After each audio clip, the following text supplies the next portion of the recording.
or student. Today we're gonna give a car a jump start using jumper cables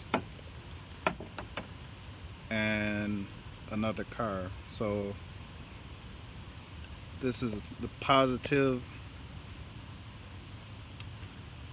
and this is the negative.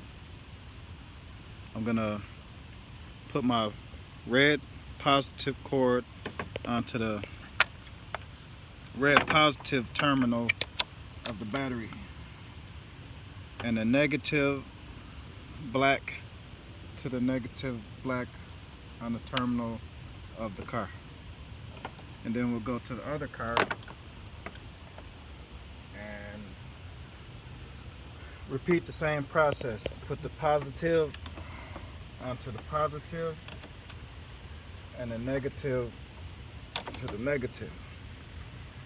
And then we'll start the car.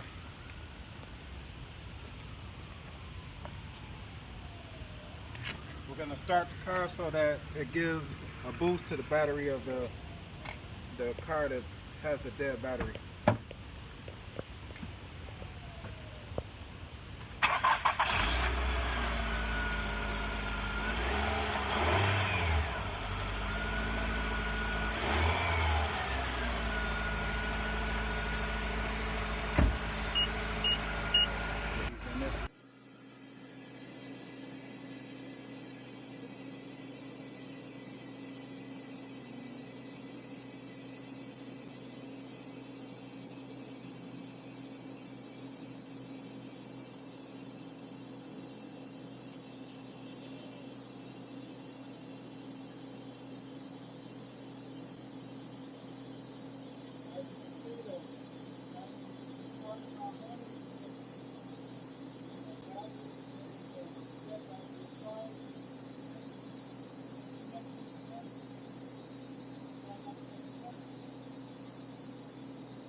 How you give